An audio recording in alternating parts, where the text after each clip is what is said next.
جب نبی کریم صلی اللہ علیہ وسلم کی عمر مبارک 20 سال تھی، ایک شخص اور اس کی بیٹی مکہ تجارت کے لیے آئے۔ اس کی بیٹی کو مکہ کے بڑے بڑے سرداروں نے اغوا کر لیا۔ وہ تاجر شخص دھاڑے مار مار کر رونے لگا کہ میری بیٹی کو بچا لو۔ پھر حضور صلی اللہ علیہ وسلم نے دیکھا تو فرمایا بسم اللہ الرحمن الرحیم۔ ناظرین، یہ واقعہ حضور صلی اللہ علیہ وسلم کی عمر مبارک کے 20ویں سال کا ہے۔ عربوں کی ساری خرابیوں کے باوجود ان کے اندر ابھی تک اخلاق حسنہ کی بعض باقیات موجود تھیں۔ ظلم کے خلاف کبھی کبھار ان کی رگیں حمیت جاگ اٹھتی تھیں اور وہ ظالم سے مظلوم کا حق دلانے کے لیے سینہ سپر ہو جاتے تھے۔ ایک مرتبہ قبیلہ بنو زبید کا ایک شخص کچھ مال تجارت لے کر مکہ آیا۔ اس کی بیٹی بھی اس کے ساتھ تھی۔ اس تاجر سے اس کا سامان مکہ کے مشہور اور مالدار سردار عاص بن وائل نے خرید لیا، لیکن اس نے سینہ زوری کرتے ہوئے اس زبیدی تاجر کی بیٹی کو بھی اپنے قبضے میں لے لیا۔ وہ اجنبی شخص خانہ کعبہ میں آیا اور خانہ کعبہ کا غلاف پکڑ کر بلند آواز سے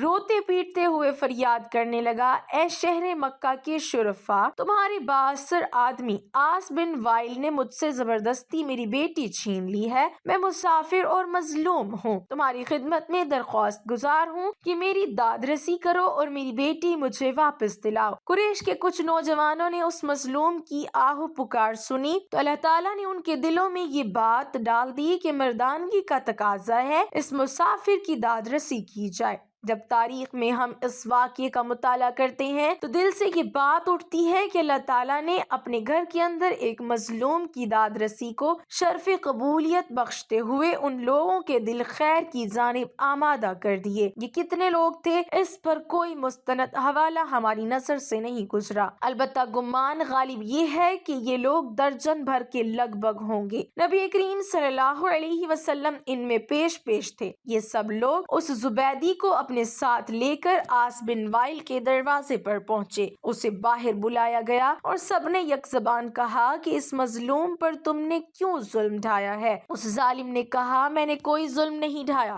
وہ لڑکی کنیز ہے۔ جب مال کا سودا کیا تھا تو یہ لڑکی بھی میں نے اس شخص سے خرید لی تھی۔ عاص بن وائل کا جواب سن کر وفد کے لوگوں نے زبیدی سے وضاحت مانگی تو اس نے کہا، خانہ کعبہ کی عظمت و تقدس کی قسم، میں نے اپنی لڑکی بیچی نہیں ہے اور نہ ہی وہ کنیز ہے، وہ میری بیٹی ہے۔ اور اس شخص نے اپنی قوت کے بلبوتے پر زبردستی اسے اغوا کر کے اپنے گھر میں ڈال لیا ہے۔ اس پر وفد کے لوگوں نے سختی کے ساتھ عاص بن وائل سے بات کی تو اس بدبخت نے اپنے جرم کا اعتراف کر لیا اور زبیدی کی لڑکی اسے واپس دینا پڑی۔ لڑکی واپس کرنے کے وقت بدبخت عاص نے ارکان وفد سے کہا کہ میں کل صبح لڑکی واپس کروں گا، ایک رات مجھے اس کے ساتھ گزار لینے دو۔ وفد کے تمام غیرت مند ارکان نے اسے سختی کے ساتھ اس ارادہ بد پر شرم دلائی اور کہا کہ یہ ہرگز ممکن نہیں۔ چنانچہ اسے اپنے شیطانی ارادے پر عمل کا موقع نہ ملا۔ زبیدی کی بیٹی اسے واپس دلا دی گئی۔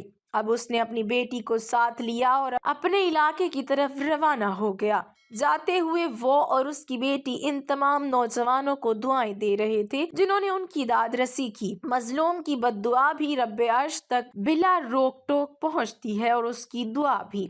وہ قریشی نوجوان خوش نصیب تھے جنہوں نے مظلوم سے دعائیں لیں۔ جب اس تنازع کا فیصلہ بحسن و بخوبی ہو گیا تو وفد کے ارکان میں سے بعض نے مشورہ دیا کہ اس قسم کے واقعات وقتاً فوقتاً رونما ہوتے رہتے ہیں، کیا ہی اچھا ہو کہ ہم آپس میں حلف اٹھائیں کہ ہم ظالم کے مقابلے پر ہر مظلوم کی مدد کریں گے، خواہ وہ کوئی بھی ہو۔ چنانچہ یہ سب لوگ عبداللہ بن جدان کے گھر پر اکٹھے ہوئے اور اللہ کے نام پر سب نے حلف اٹھایا، جس کے الفاظ یہ تھے، ہم حلف اٹھاتے ہیں کہ غصب شدہ چیز مالک کو واپس دلائیں گے اور آج کے بعد کسی پر ظلم کو برداشت نہیں کریں گے۔ ہر مظلوم کی داد رسی ہوگی اور ظالم کو اس کے ظلم کی سزا دی جائے گی۔ اسے حلف الفضول کہا جاتا ہے۔ فضول کا معنی ہے کہ وہ چیز جو ظلم کے ساتھ چھینی جائے۔ نبی اکرم صلی اللہ علیہ وسلم فرمایا کرتے تھے، میں نے عبداللہ بن جدان کے گھر میں جو حلف اٹھایا تھا، آج اسلام کے دور میں بھی اگر کوئی مجھے اس کی طرف دعوت دے تو میں لبیک کہوں گا۔ اس حلف کو حلف الفضول کہنے کی 3 وجوہات بیان کی گئی ہیں۔ ایک تو یہ کہ حلف میں جتنی باتیں کی گئی تھیں وہ اخلاقی فضائل کے زمرے میں آتی ہیں۔ دوسرے یہ کہ فضول اس متاع کو کہا جاتا ہے جو جبر و ظلم سے چھین لی جائے۔ تیسری وجہ یہ ہے کہ اس حلف میں شامل ہونے والے افراد میں سے 3 کے نام فضل تھے۔ مورخ حلبی نے اپنی تاریخ میں مزید ایک وجہ بیان کی ہے کہ حضور صلی اللہ علیہ وسلم کی تجویز پر ان لوگوں نے یہ بھی حلف اٹھایا تھا کہ اپنی کمائی میں سے ضرورت سے زیادہ مال مہمانوں کی ضیافت کے لیے خرچ کریں گے۔ ابن کثیر نے لکھا ہے کہ 3 ارکان حلف اس نام سے موسوم تھے۔ نمبر 1 فضل بن فضالہ، نمبر 2 فضل بن ودا، نمبر 3 فضل بن حارث۔ زمانے جاہلیت میں قریش کے اہل خیر نے جتنے اچھے کام کیے ہیں ان میں سے یہ ایک بہت عظیم کارنامہ ہے۔ حضور صلی اللہ علیہ وسلم کی بعثت سے قبل اس واقعے کا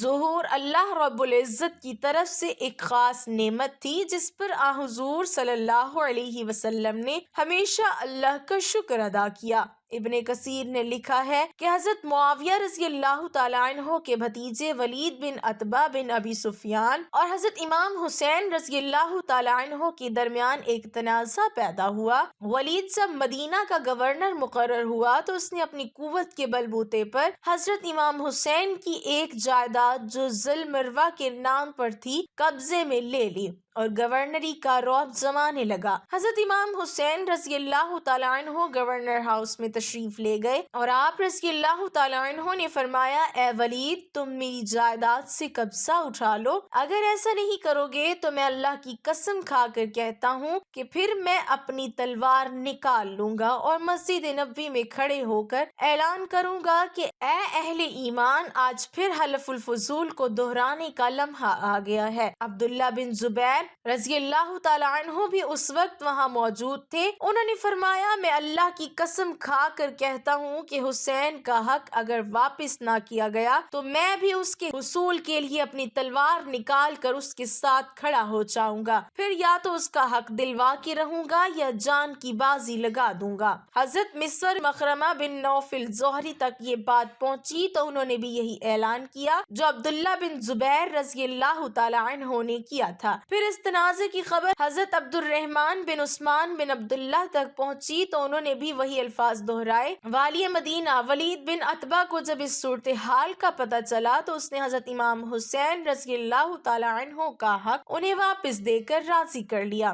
حقدار کو اس کا حق دلانے کی کاوش اللہ کے نزدیک محبوب ترین عمل ہے۔ اللہ کے نبیوں کی آمد کا مقصد بھی قرآن نے یہی بیان کیا ہے کہ عدل قائم ہو اور ظلم مٹ جائے۔ مظلوم کے حق میں اگر لوگ اٹھ کھڑے ہوں تو ہر دور میں ظالموں کو ان کے سامنے گھٹنے ٹیکنے پڑتے ہیں۔ حضرت ابو ہریرہ رضی اللہ تعالیٰ عنہ نے بیان کیا کہ جب خیبر فتح ہوا تو یہودیوں کی طرف سے نبی کریم صلی اللہ علیہ وسلم کی خدمت میں بکری کا یا ایسے گوشت کا ہدیہ پیش کیا گیا جس میں زہر تھا۔ اس پر حضرت صلی اللہ علیہ وسلم نے فرمایا کہ جتنے یہودی یہاں موجود ہیں انہیں میرے پاس جمع کرو، چنانچہ وہ سب آ گئے۔ اس کے بعد حضرت صلی اللہ علیہ وسلم نے فرمایا کہ دیکھو میں تم سے ایک بات پوچھوں گا، کیا تم لوگ صحیح جواب دو گے؟ سب نے کہا جی ہاں۔ آپ صلی اللہ علیہ وسلم نے دریافت فرمایا تمہارے باپ کون تھے؟ انہوں نے کہا کہ فلاں۔ حضرت صلی اللہ علیہ وسلم نے فرمایا کہ تم جھوٹ بولتے ہو، تمہارے باپ تو فلاں تھے۔ سب نے کہا کہ آپ صلی اللہ علیہ وسلم سچ فرماتے ہیں۔ پھر حضرت صلی اللہ علیہ وسلم نے فرمایا اگر میں تم سے ایک اور بات پوچھوں تو تم صحیح واقعہ بیان کر دو گے؟ سب نے کہا جی ہاں اے ابو القاسم، اور اگر ہم جھوٹ بھی بولیں گے تو آپ ہمارے جھوٹ کو اسی طرح پکڑ لیں گے جس طرح آپ نے ابھی ہمارے باپ کے بارے میں ہمارے جھوٹ کو پکڑ لیا۔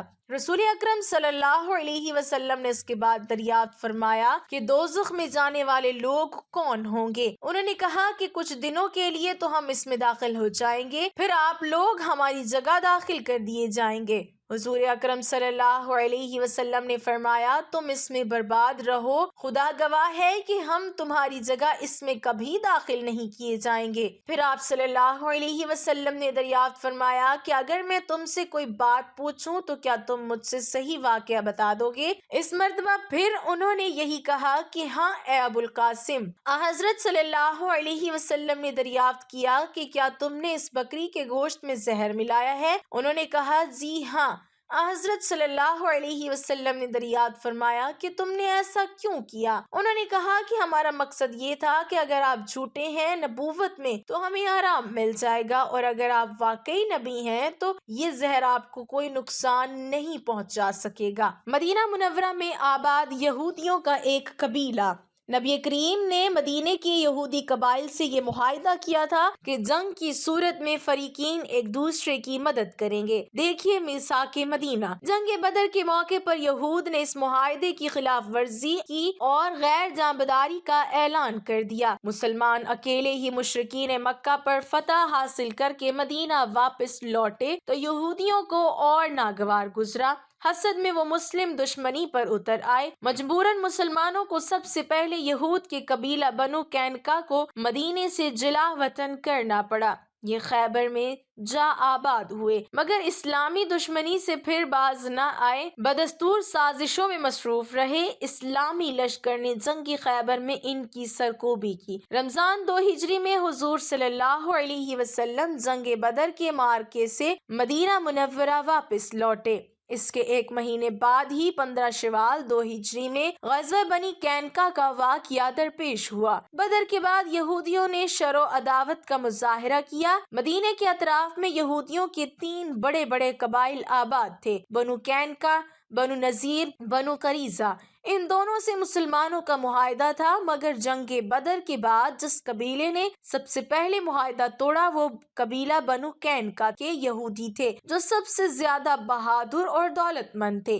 واقعہ یہ ہوا کہ ایک برقع پوش عرب عورت یہودیوں کے بازار میں آئی۔ دکانداروں نے شرارت کی اور اس عورت کو ننگا کر دیا اور اس پر تمام یہودی قہقہ لگا کر ہنسنے لگے۔ عورت چلائی تو ایک عربی آیا اور دکاندار کو قتل کر دیا۔